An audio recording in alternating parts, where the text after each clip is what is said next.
the man who carried a secret. But the cat revealed the truth. The power outage hit Portland, Maine at exactly 8:47 p.m. on a Tuesday evening in February, plunging the entire city into an unexpected darkness that seemed to swallow everything whole.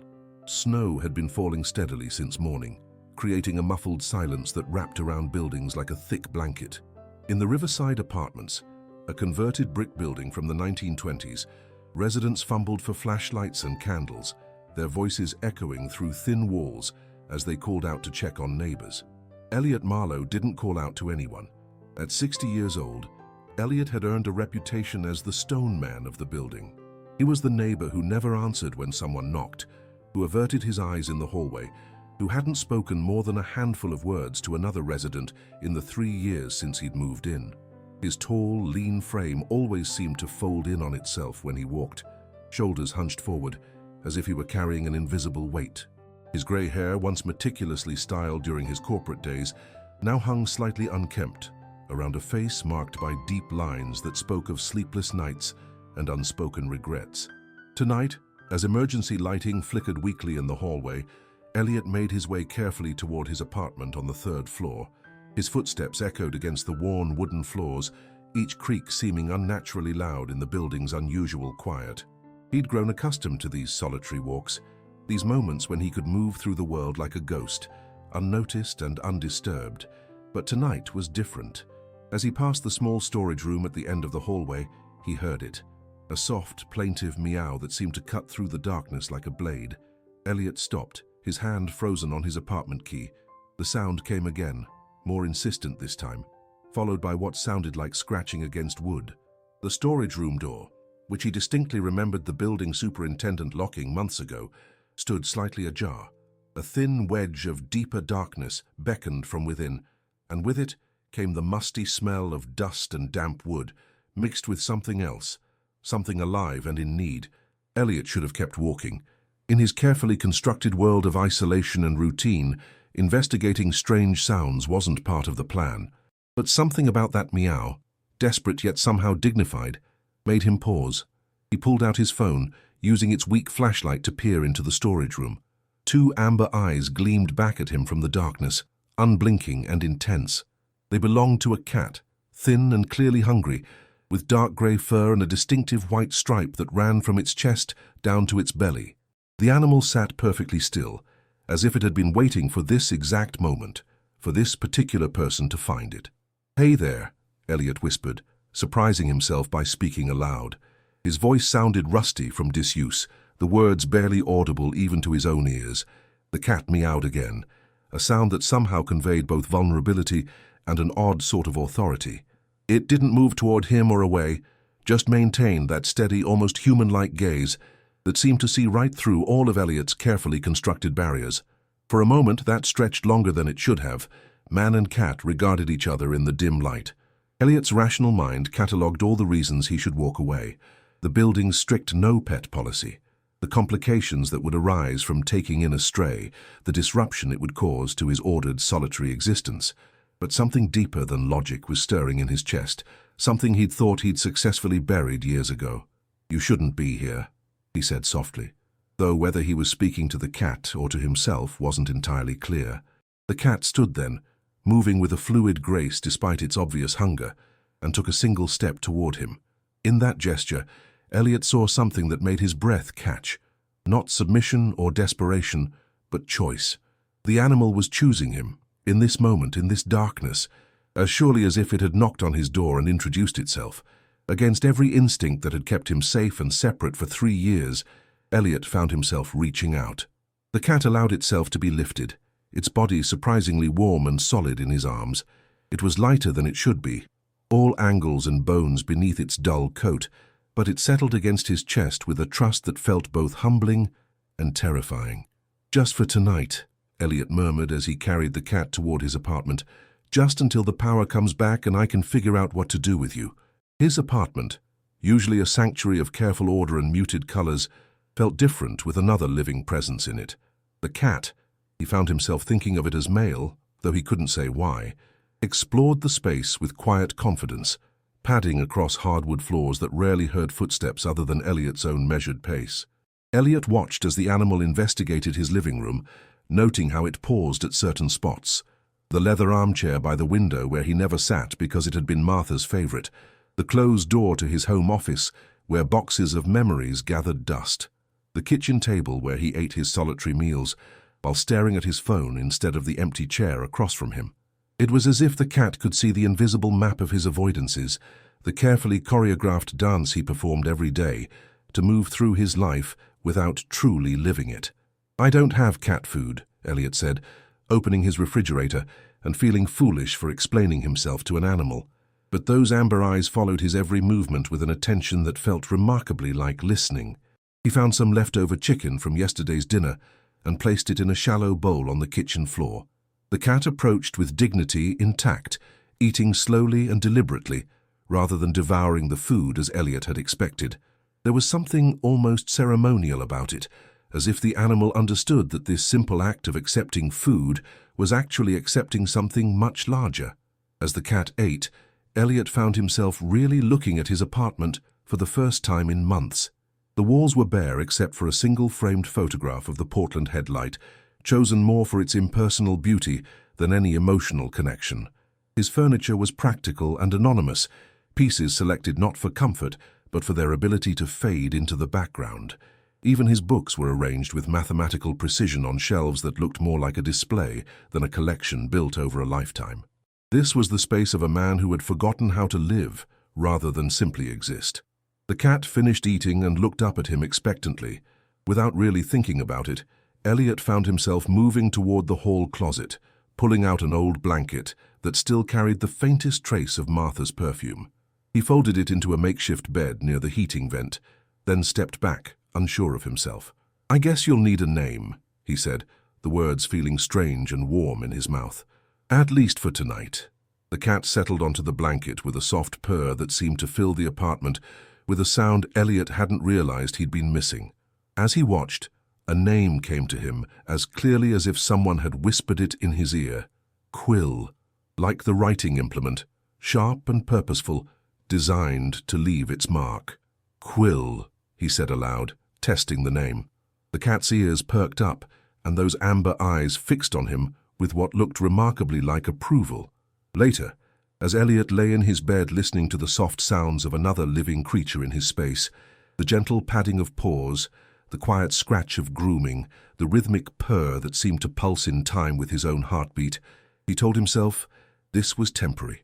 Tomorrow the power would be back on, the city would return to normal, and he would take Quill to the animal shelter, where someone more suitable would adopt him.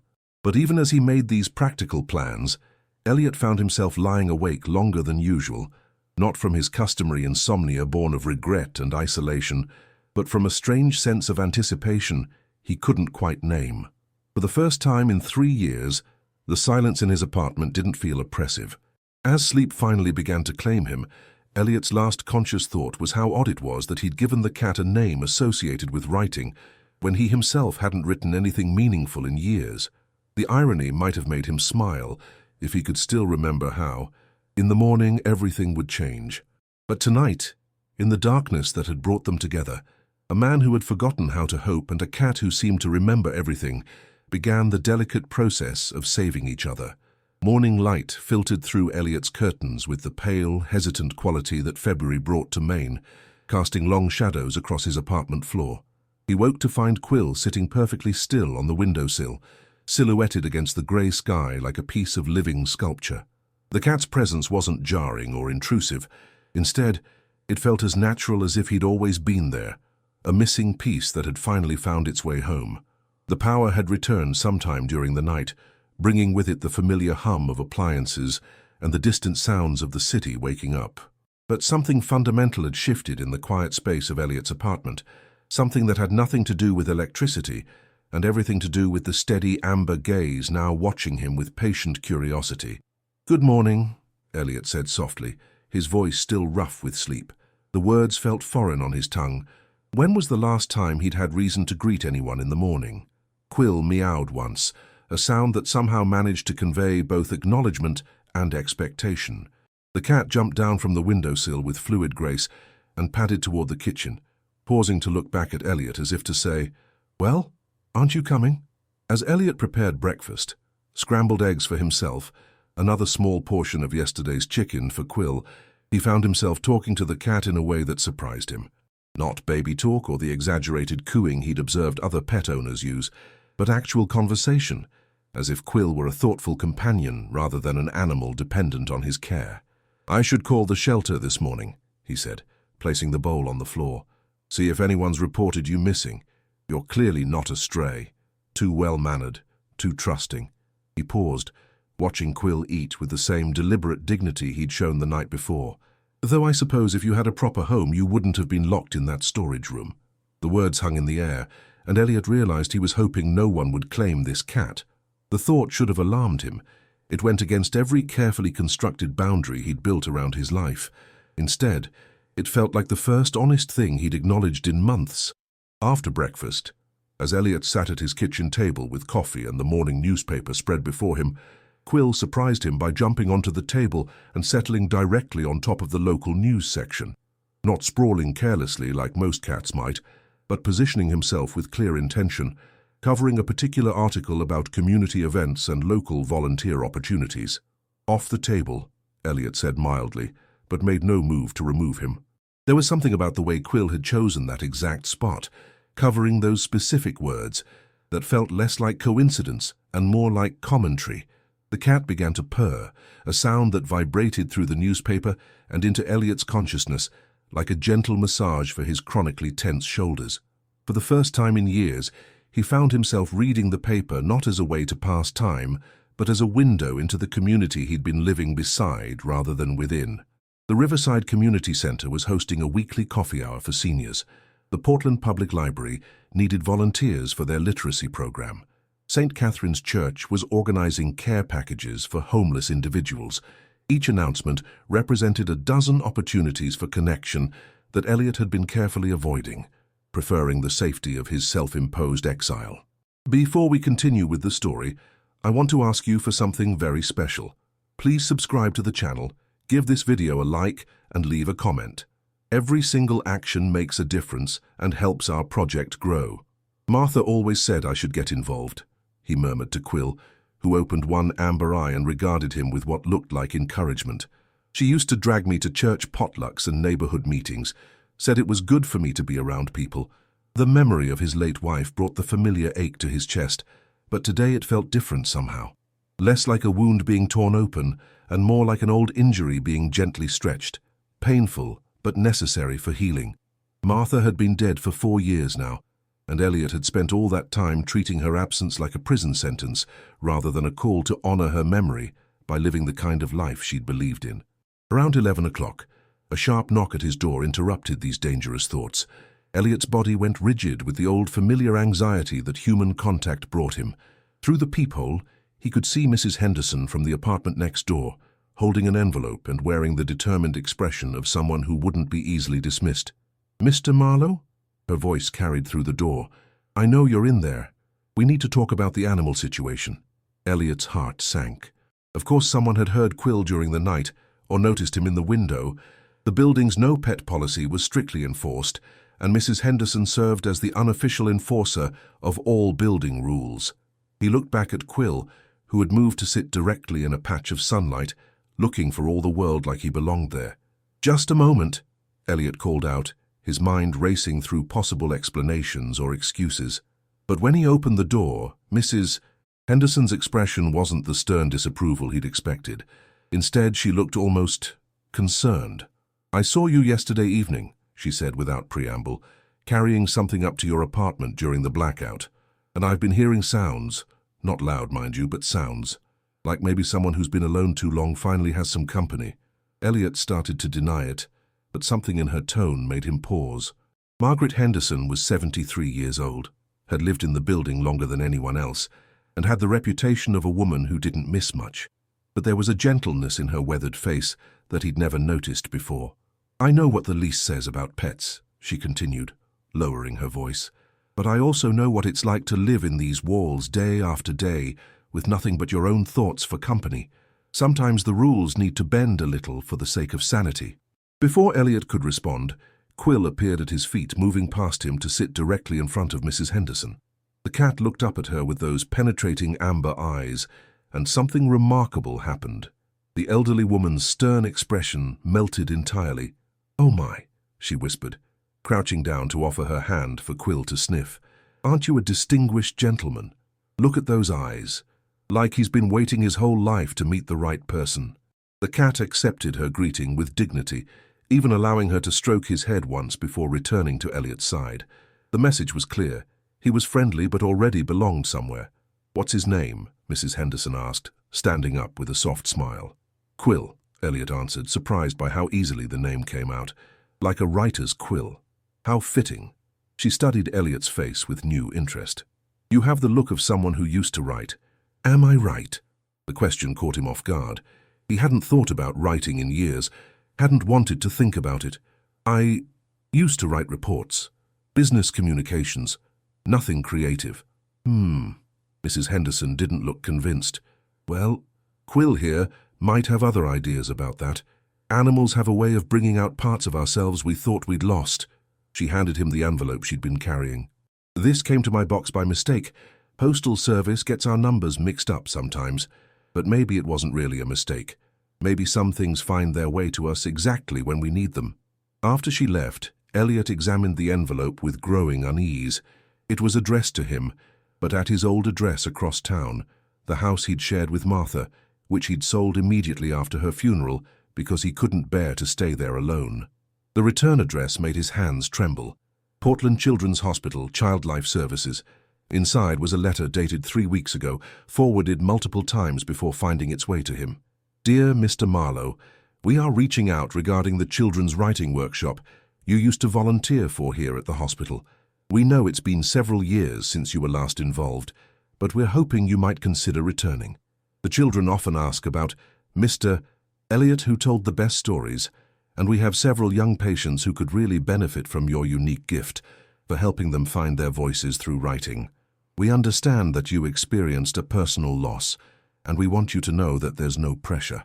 But if you're ever ready to share your talents again, we would welcome you with open arms. Sincerely, Sarah Chen." Child Life Coordinator Elliot sank into his kitchen chair, the letter trembling in his hands.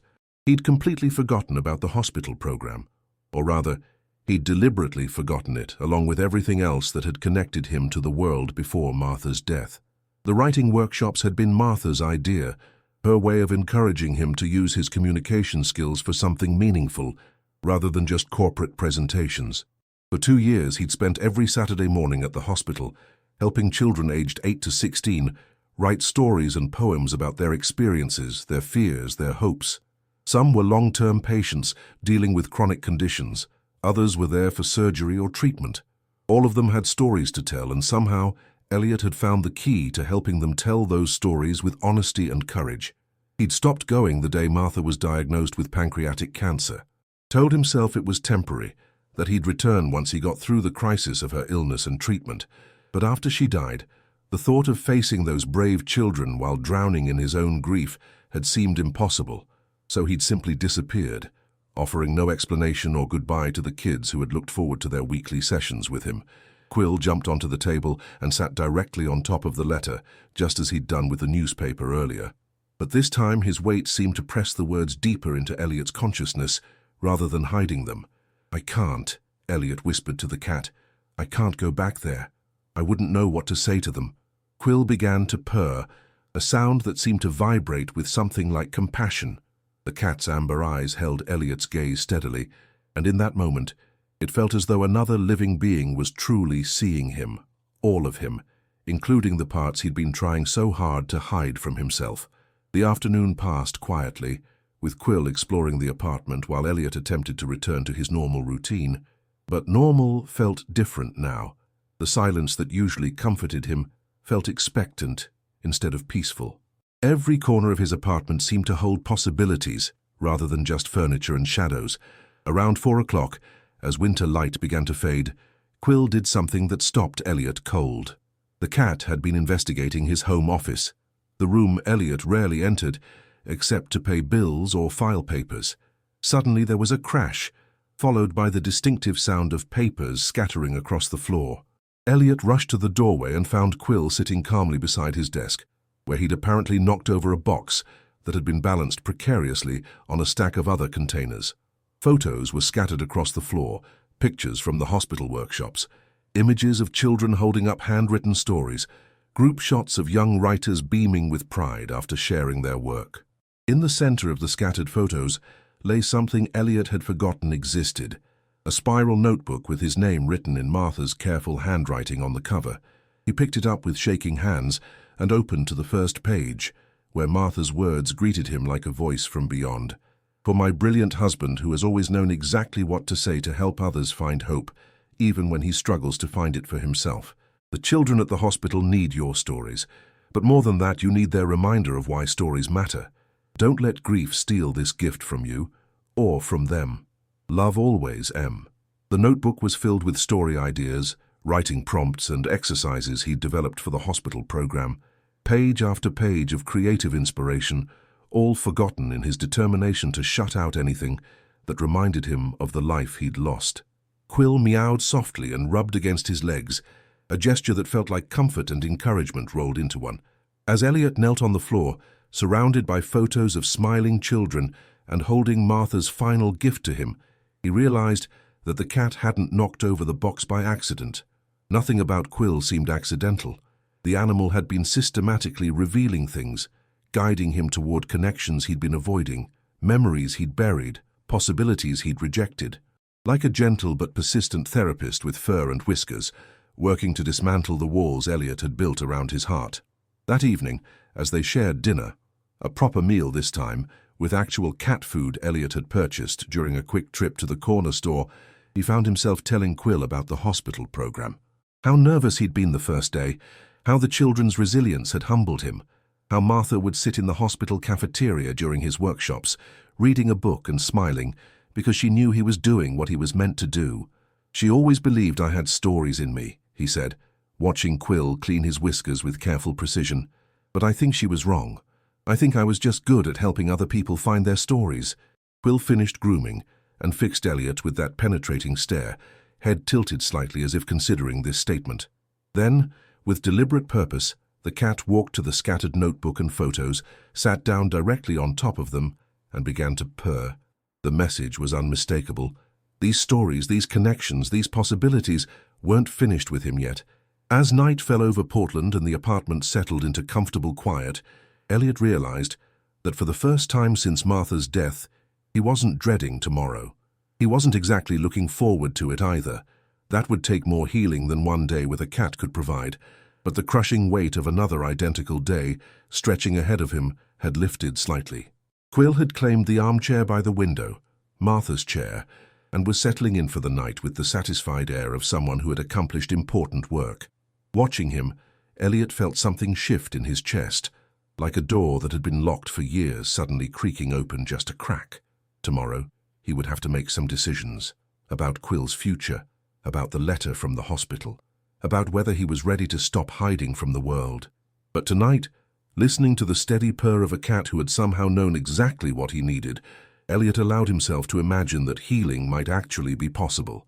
The last thing he saw before drifting off to sleep was the spiral notebook on his coffee table, open to a page where Martha had written, "Remember, the best stories are the ones that help us find our way home."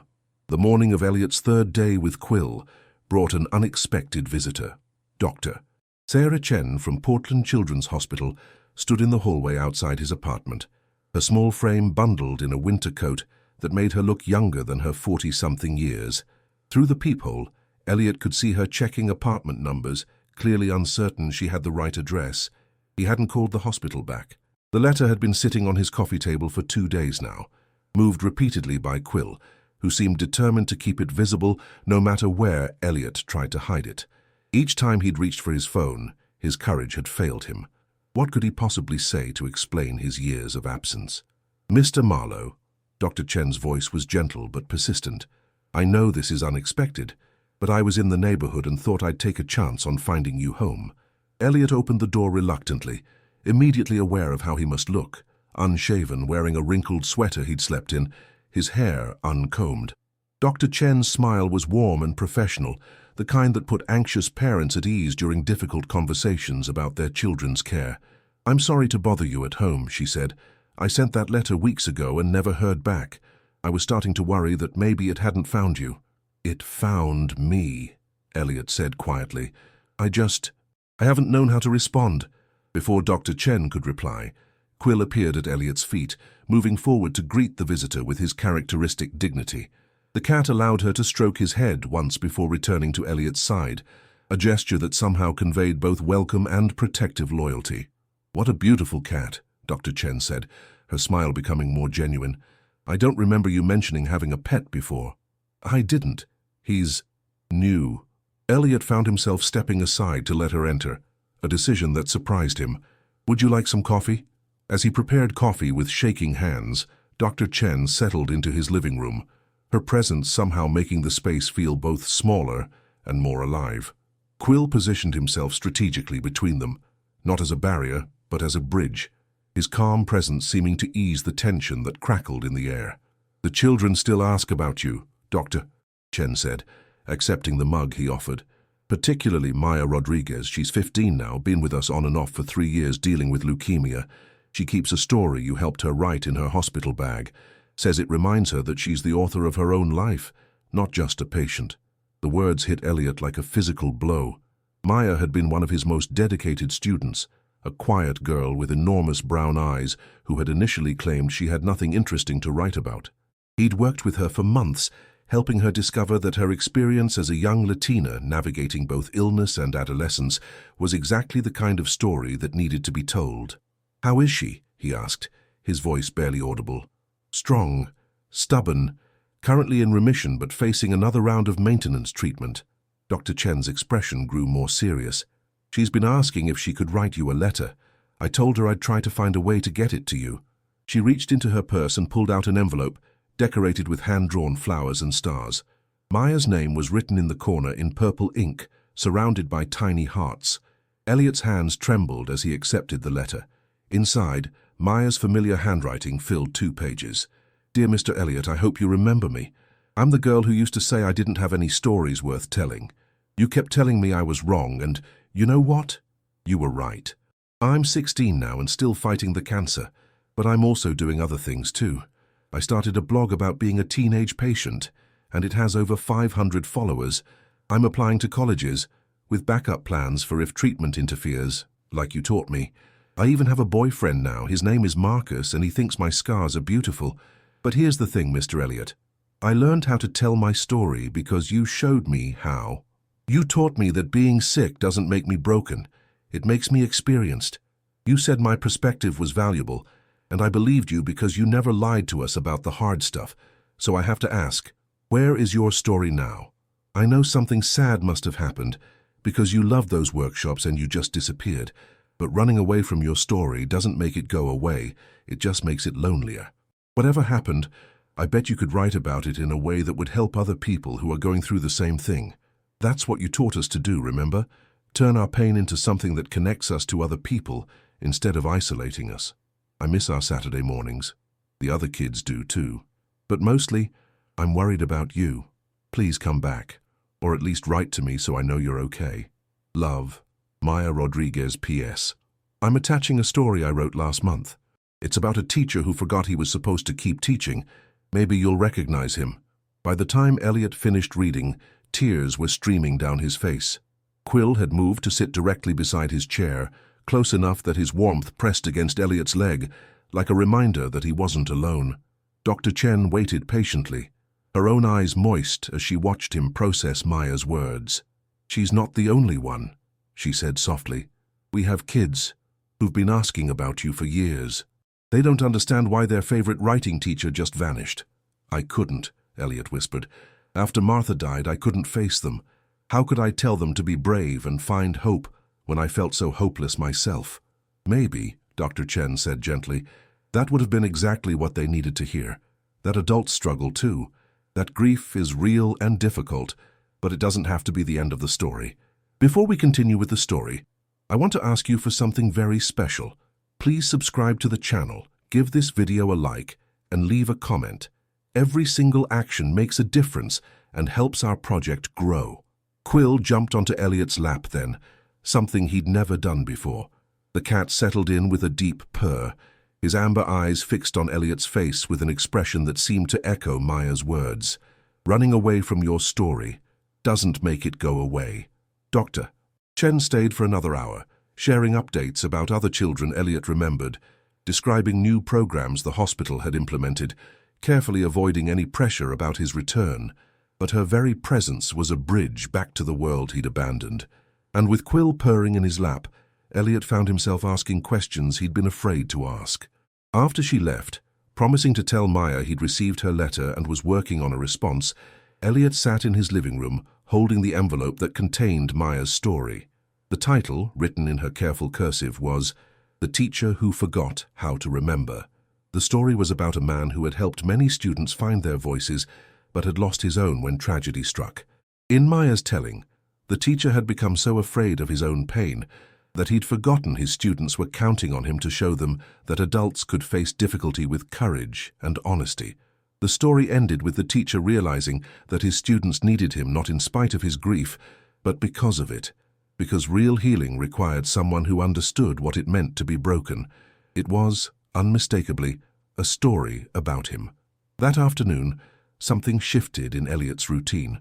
Instead of his usual aimless wandering around the apartment, he found himself at his desk with a pen in his hand and a fresh notebook open in front of him.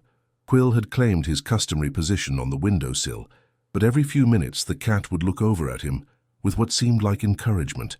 At first, Elliot just wrote Maya's name at the top of the page, then stared at the blank space below it. How did you explain 4 years of absence? How did you apologize for abandoning people who had trusted you? But gradually, as Quill's steady purr filled the quiet apartment, words began to flow.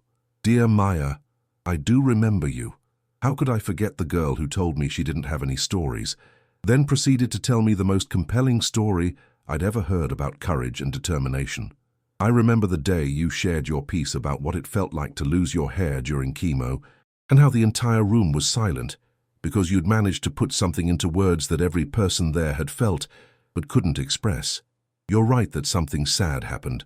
My wife, Martha, died 4 years ago, and I thought I was handling it well, until suddenly I wasn't handling it at all. I told myself I needed time to heal before I could be useful to anyone else, but the truth is, I was scared. Scared that if I kept helping other people tell their hard stories, I'd have to face my own. But you've helped me realize something important. We don't heal in isolation. We heal by connecting with other people who understand what it means to hurt and hope and keep going anyway. Your letter reminded me that teaching and healing aren't separate activities. They're the same thing happening simultaneously. I can't promise I'm ready to come back to the program yet, but I can promise I'm ready to stop running from my story. And maybe, if you're willing, we could write together again, not as teacher and student this time, but as two people who've learned something about turning pain into connection. Thank you for not giving up on me, even when I gave up on myself. Your strength has always inspired me, but your kindness is what's bringing me back. With love and admiration, Elliot Marlowe. As he sealed the envelope, Elliot realized this was the first personal letter he'd written since Martha's death. His hand was cramped from gripping the pen too tightly, but there was also something loosening in his chest, like a knot that had been slowly untying itself all week. The next morning brought unexpected consequences of his reconnection with the outside world.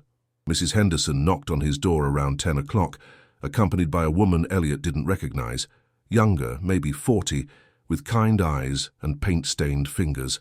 "This is Lisa Chen," Mrs. Henderson announced. "She's an art therapist who works with Dr. Chen. They're sisters, isn't that something? She heard about your writing background from Sarah and wanted to meet you." Lisa stepped forward with a warm smile. "I know this is presumptuous, but I run workshops for adults dealing with grief and loss. We use art and writing as ways to process difficult emotions. I've been looking for someone to help with the writing component, and Sarah thought you might be interested." Before Elliot could politely decline, Quill appeared and immediately began rubbing against Lisa's legs, purring loudly. The cat's obvious approval seemed to surprise everyone, including Elliot. "I don't think I'm ready for group work," Elliot said carefully. "I'm just starting to write again myself. What if we started small?" Lisa suggested. "Maybe you could come observe a session, see how it feels. No pressure to participate or lead anything. Just be present and see if it resonates." As she spoke, Quill jumped onto Elliot's coffee table and sat directly on Maya's letter, which he'd left there after writing his response. The symbolism wasn't lost on anyone in the room. "Your cat seems to have opinions about your social isolation," Mrs. Henderson observed with amusement. That afternoon, Elliot found himself doing something he hadn't done in years, walking through downtown Portland not to run errands or avoid people, but to actually see the city he'd been living in without really experiencing. Quill had somehow communicated, through an intricate series of meows and meaningful stares at his carrier, that he wanted to come along. The February air was crisp but not bitter, and snow crunched satisfyingly under their feet as they walked through the Old Port district.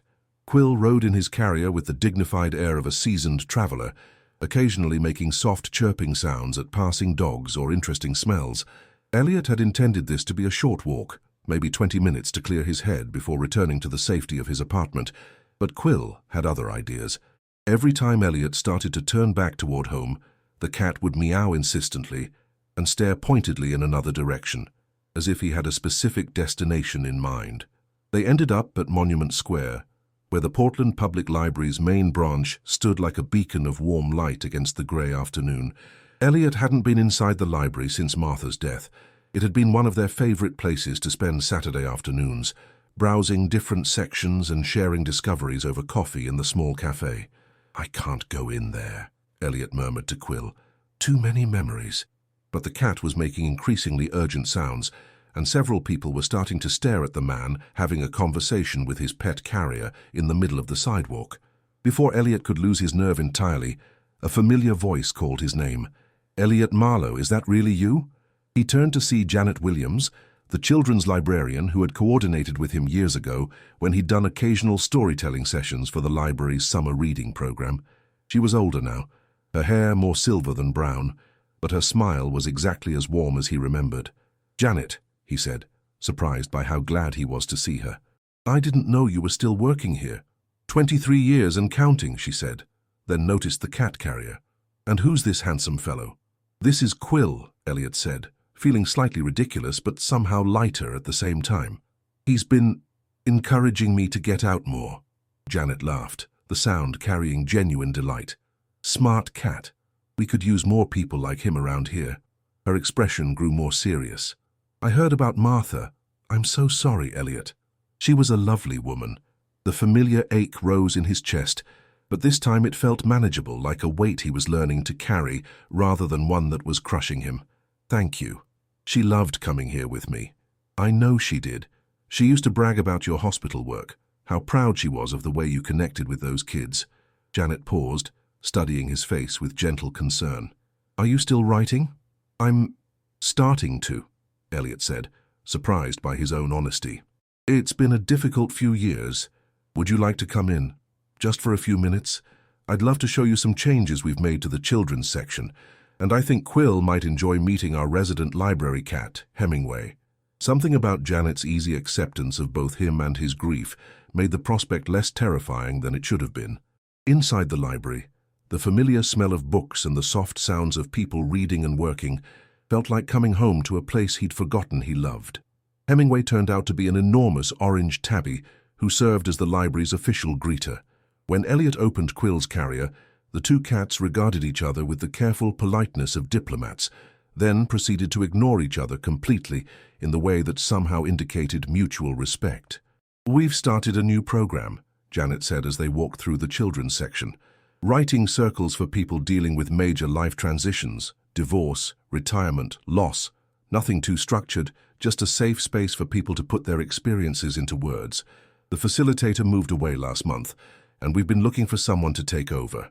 Elliot felt the familiar flutter of panic at the suggestion of responsibility, but it was tempered now by something else, a tiny spark of curiosity about what those stories might sound like, what healing might look like when shared in community rather than attempted in isolation. "I don't think I'm ready for that," he said honestly. "What if you just came to listen sometime? No pressure to facilitate or even participate. Sometimes hearing other people's stories helps us understand our own." As they spoke, Quill had wandered over to the library's display of new books and was sitting directly in front of a memoir titled After the Storm, Finding Hope in the Darkness of Grief. The coincidence was so perfect it was almost comical, except that Elliot was beginning to understand that very little about Quill was actually coincidental. On the walk home, as late afternoon light cast long shadows across the snowy streets, Elliot found himself processing the day's encounters with something approaching wonder. A week ago, he could go days without speaking to another human being. Today, he'd had meaningful conversations with 4 different people, all because a cat had somehow orchestrated these meetings. Back in his apartment, as he prepared dinner for both of them, Elliot caught himself humming, a small unconscious sound he hadn't made in years.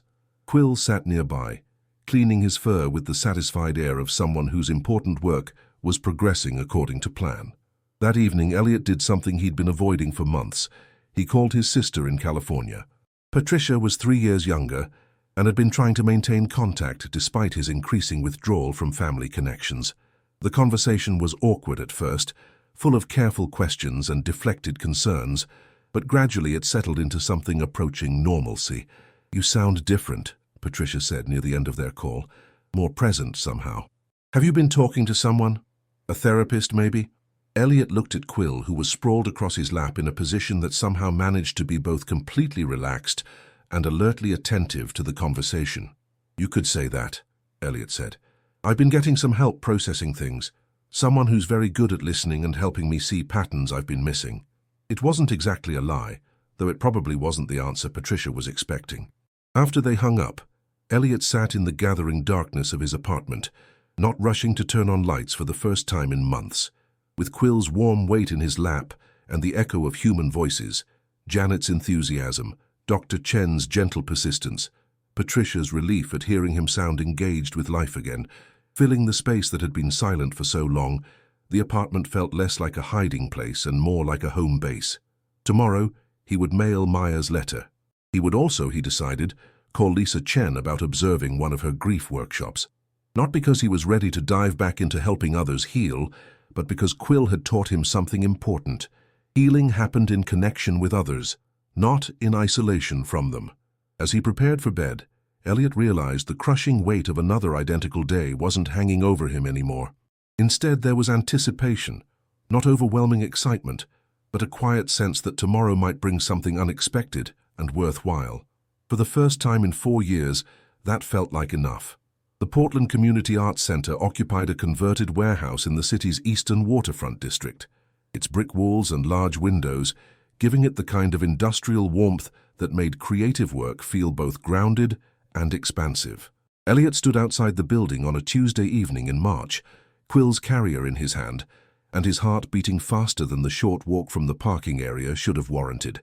He'd been corresponding with Maya Rodriguez for 3 weeks now, their letters growing longer and more personal with each exchange.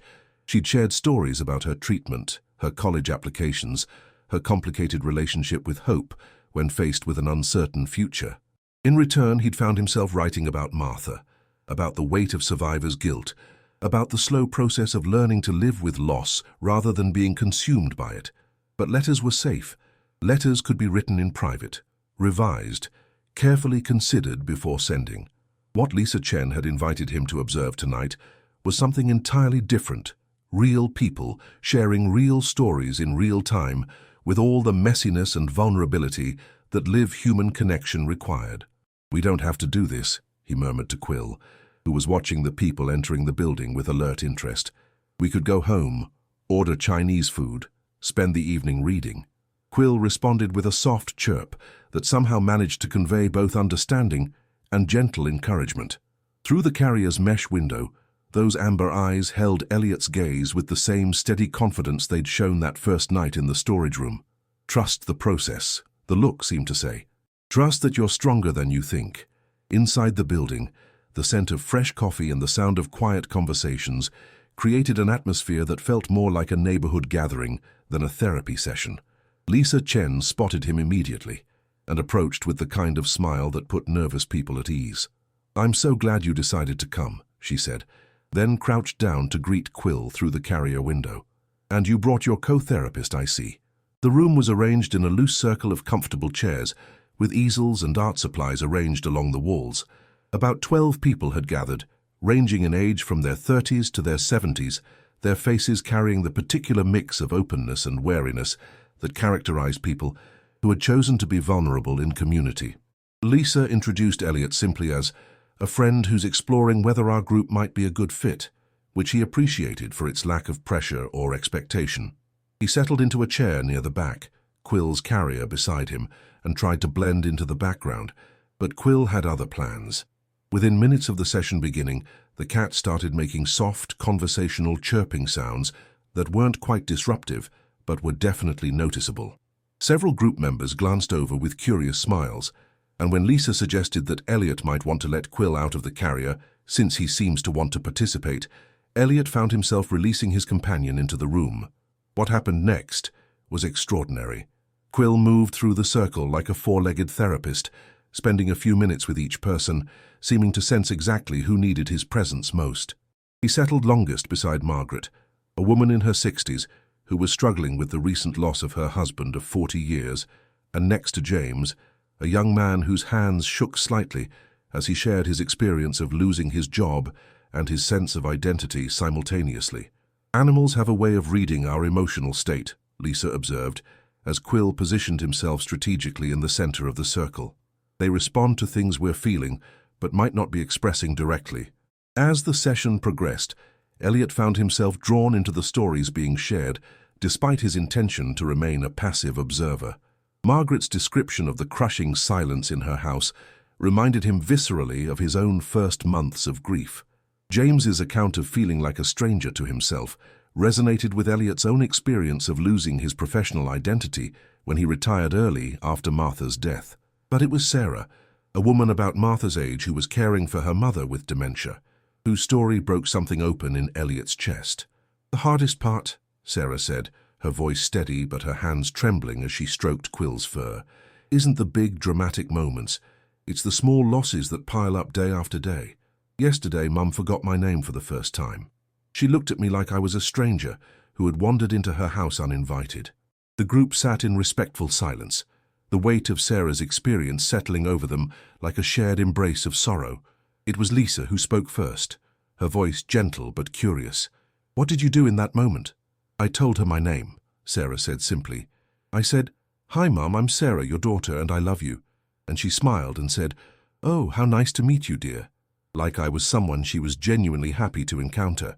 "That sounds like incredible grace under pressure," another group member offered.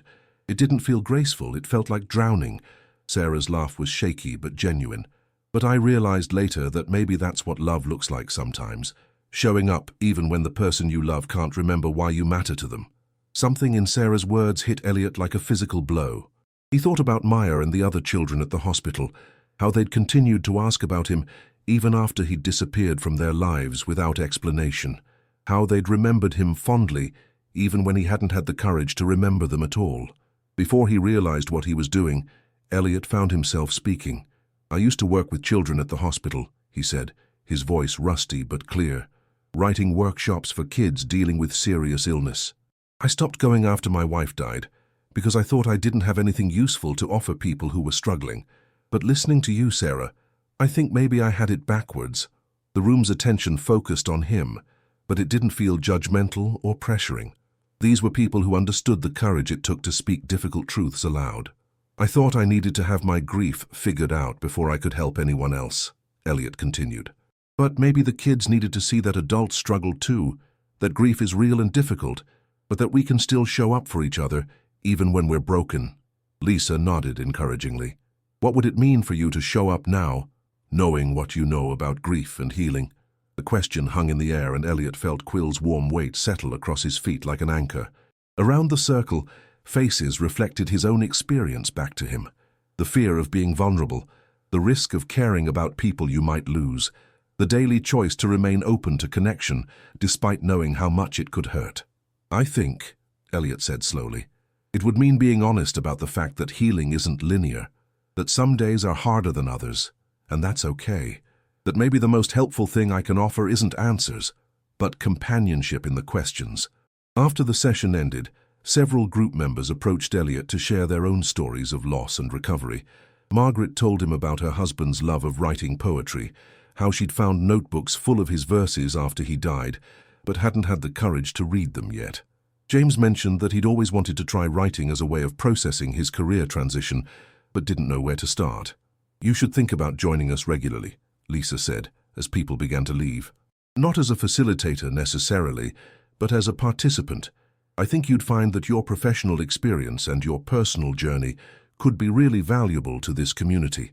On the drive home, with Quill purring softly in his carrier and the city lights reflecting off the snow-covered streets, Elliot felt something he hadn't experienced in years, the sense that he belonged somewhere.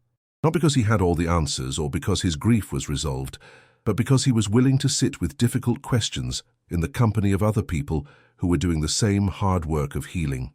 Back in his apartment, as he prepared their evening routine of dinner and quiet companionship, Elliot realized that Quill had orchestrated another crucial step in his journey back to the world. The cat had somehow known exactly how to make Elliot's first group experience feel safe and meaningful, providing just enough comfort to allow vulnerability, while encouraging just enough risk to make growth possible. "You're quite the therapist," Elliot told Quill, as the cat settled into his favorite spot on Martha's chair. "I think you might have found your calling." Quill's response was a deep, rumbling purr that seemed to fill the apartment with contentment, but his amber eyes held a glint that suggested this was just the beginning of his therapeutic work with his reluctant patient. That night, Elliot dreamed of the hospital for the first time in 4 years, but instead of the nightmarish scenarios that had haunted his sleep, images of Martha's final days mixing with memories of the children's brave faces, he dreamed of Maya at 16, healthy and strong, helping him facilitate a writing workshop for a new group of young patients. In the dream, he wasn't the teacher and she wasn't the student. They were co-facilitators, two people who had learned something about turning pain into connection, working together to help others find their voices in the midst of difficulty. When he woke, the dream didn't fade the way dreams usually did. Instead, it lingered like a possibility, like a future that might actually be within reach if he had the courage to keep moving toward it. For the first time in 4 years, Elliot Marlowe fell asleep making plans for tomorrow. The Portland Children's Hospital looked exactly as Elliot remembered it. The same cheerful murals in the lobby, the same smell of industrial disinfectant mixed with something trying hard to be homey, the same sounds of beeping machines and muffled conversations that had once been as familiar to him as his own heartbeat. But walking through those automatic doors on a Saturday morning in late March, with Quill in his specially approved therapy animal vest and carrier, felt like entering a completely different world. Maya Rodriguez was waiting for them in the main lobby, and Elliot's breath caught when he saw her. The 15-year-old girl from his memories had become a poised young woman, her dark hair grown out in a stylish cut that framed a face that radiated both strength and gentleness. She wore a colorful head wrap that complemented her olive skin, and when she smiled, Elliot could see the child she'd been and the adult she was becoming. "Mr. Elliot," she called out, moving toward them with the easy confidence of someone completely at home in hospital corridors. "And this must be the famous Quill I've been hearing about." The past 3 weeks had brought a flurry of activity that still felt surreal to Elliot. After his breakthrough evening at the grief support group, everything had seemed to accelerate. Dr. Sarah Chen had called to invite him to observe a current writing session. Lisa Chen had asked him to co-facilitate a special workshop combining art and writing for her grief group. Maya had written to suggest something that had taken his breath away. What if they collaborated on a workshop for teenage patients, designed specifically around the theme of writing your way through uncertainty? And through it all, Quill had been his constant companion and co-therapist, somehow knowing exactly when to provide comfort, when to encourage risk-taking, and when to simply be present as a warm, purring reminder that healing happened in relationship with others. Now standing in the hospital lobby with Maya beaming at him and Quill making his soft conversational chirping sounds, Elliot felt the last of his resistance to returning to this work finally dissolve. "He's beautiful," Maya said, crouching down to greet Quill through the carrier window. "Dr. Chen told me he's been basically serving as your therapy supervisor." "Something like that," Elliot agreed, surprised by how easily the words came. "He has very strong opinions about my social isolation." Maya laughed, the sound carrying genuine joy that reminded Elliot why he'd fallen in love with this work in the first place. These young people, facing challenges that would break many adults, somehow maintained the capacity for delight, for connection, for hope in the face of profound uncertainty. The workshop was being held in the hospital's family meeting room, which had been transformed into a cozy writing space with comfortable chairs arranged in a circle and supplies spread across several tables.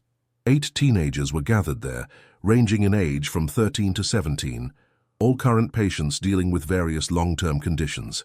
Elliot recognized some faces from his previous years at the hospital, children who had grown into young adults while continuing their battles with chronic illness. Others were new to him, but all carried themselves with the particular mixture of vulnerability and resilience that he remembered so well. "Before we start," Maya said, taking on the role of co-facilitator with natural ease, "I want everyone to meet Quill. He's Mr. Elliot's therapy partner, and he's here to help us feel comfortable sharing our stories." When they released Quill from his carrier, the cat performed his usual magic. He moved through the circle with deliberate intention, spending time with each young person, seeming to sense exactly who needed his calming presence most.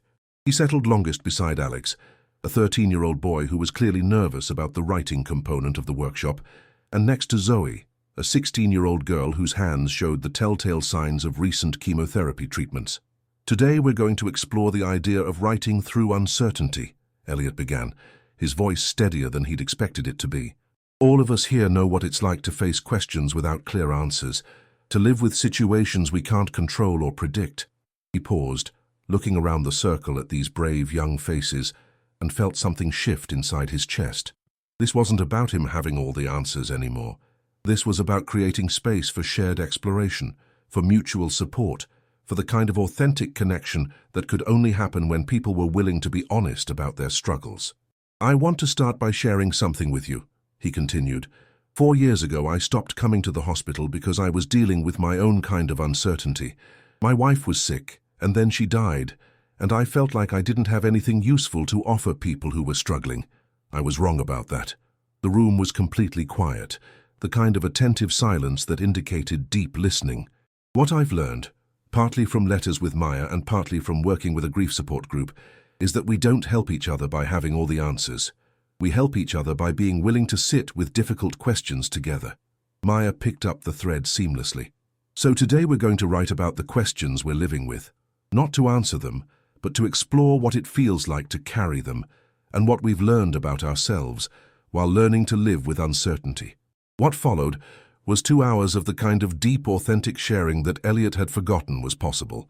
Alex, despite his initial nervousness, wrote a powerful piece about what it felt like to have his childhood interrupted by diagnosis and treatment, but also about the ways that experience had taught him to appreciate small moments of normalcy.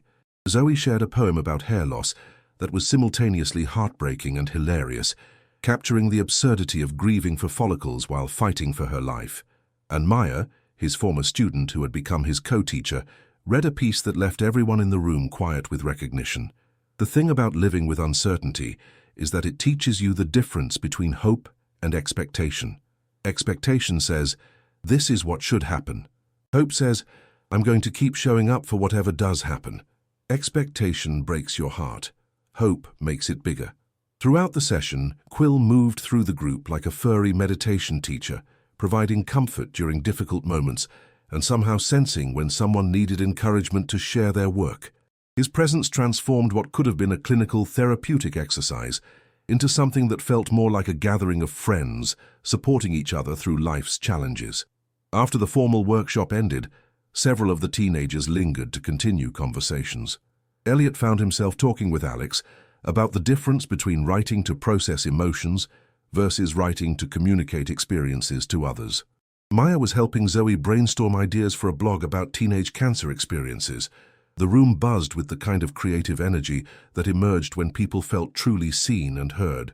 "This was amazing," Dr. Chen said as they cleaned up the space. "I haven't seen engagement like this in months. Would you consider making this a regular thing?" Elliot looked at Maya, who was carefully organizing the teenagers' writings into individual folders, with Quill supervising from his perch on the table. 4 hours ago, the thought of committing to ongoing responsibility for other people's emotional well-being would have sent him into panic. Now it felt like the most natural thing in the world. "What do you think?" he asked Maya. "Are you up for being my permanent co-facilitator?" Her smile could have powered the entire hospital. Are you kidding? This is exactly what I want to do with my life. Help people find their voices. Help them connect with each other through stories. She paused, her expression growing more serious. Mr. Elliot, you gave me tools that saved my life. Not just writing techniques, but permission to see my experience as valuable rather than just difficult. Let me help you give that gift to other people. On the drive home, with Quill purring contentedly in his carrier and the afternoon sun streaming through the car windows, Elliot felt something he hadn't experienced in years, the deep satisfaction that came from doing work that aligned perfectly with his values and abilities. But more than that, he felt connected to Maya, to the teenagers who had shared their stories, to the ongoing community of people supporting each other through difficulty. That evening, as he prepared dinner for himself and Quill, Elliot realized that his apartment felt different again. It was still quiet, still orderly, still filled with memories of Martha, but it no longer felt like a hiding place. Instead, it felt like a home base, a place where he could rest and recharge between meaningful engagements with the world. He pulled out his phone and scrolled through his contacts until he found Patricia's number. "Elliot?"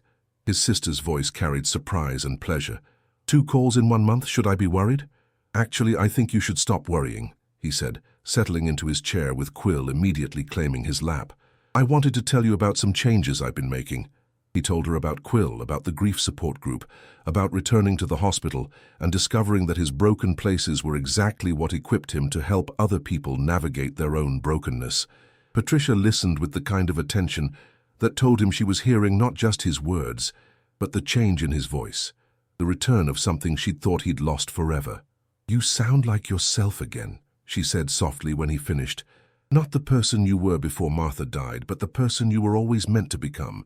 After they hung up, Elliot sat in the gathering darkness of his apartment, not rushing to turn on lights, just enjoying the weight of Quill in his lap and the echo of meaningful conversations filling the spaces that had been silent for so long. Tomorrow, he would write thank-you notes to the teenagers who had shared their stories. He would plan next week's grief support group session. He would call the library to tell Janet he was ready to help with their writing circle program. He would respond to Maya's email about expanding their hospital workshops to include family members. But tonight, he simply sat with the quiet satisfaction of a life being lived fully again, in service to something larger than his own pain. As he prepared for bed, Elliot caught sight of himself in the bathroom mirror and paused, startled by what he saw. The man looking back at him still carried the lines that grief had etched around his eyes, still showed the silver hair and slightly stooped shoulders of someone who had weathered significant loss. But there was something else there now, a light in his eyes, a sense of purpose in his posture that spoke of someone who had remembered why he was here. Quill appeared at his feet, weaving between his legs with the satisfied purr of a job well done. The cat had accomplished exactly what he'd set out to do from that first night in the storage room. He had guided a broken man back to wholeness, not by erasing his pain, but by helping him transform it into a bridge toward others who were struggling. "Thank you," Elliot whispered to his 4-legged therapist, scratching behind the ears that had heard so many of his confessions over the past months. "I don't know how you knew what I needed, but you were right about everything." Quill's response was a deep, rumbling purr that seemed to vibrate with contentment and love, but his amber eyes held a glint of something that looked remarkably like satisfaction, the expression of someone whose important work was finally complete. 6 months later, at the Portland Children's Hospital's annual Volunteer Appreciation Dinner, Maya Rodriguez would stand at a podium and tell a room full of medical professionals and community volunteers about the writing workshop that had changed her life. She would talk about a teacher who had disappeared when his own life fell apart, and about how his return, guided by an intuitive cat and fueled by his willingness to transform his pain into service, had shown her that the most powerful healing happened when broken people chose to help each other mend. But tonight, as Elliot Marlowe fell asleep to the sound of Quill's purring and the gentle Portland rain against his windows, he was simply a man who had learned to trust in the possibility of renewal, in the power of authentic connection, and in the extraordinary capacity of the human heart to find hope, even in the midst of profound uncertainty. Some stories end with dramatic gestures and sweeping changes. This one ended with something quieter but no less transformative, the daily choice to remain open to love, to service, and to the countless small miracles that waited patiently for those brave enough to say yes to life, even after it had broken their hearts. In a city full of people carrying invisible burdens and secret hopes, one man and one cat had proven that healing was always possible, that it was never too late to come home to yourself, and that sometimes the most important journey you could take was the one that led you back to serving others with the hard-won wisdom of your own transformed pain. The secret Elliot had carried for so long that he was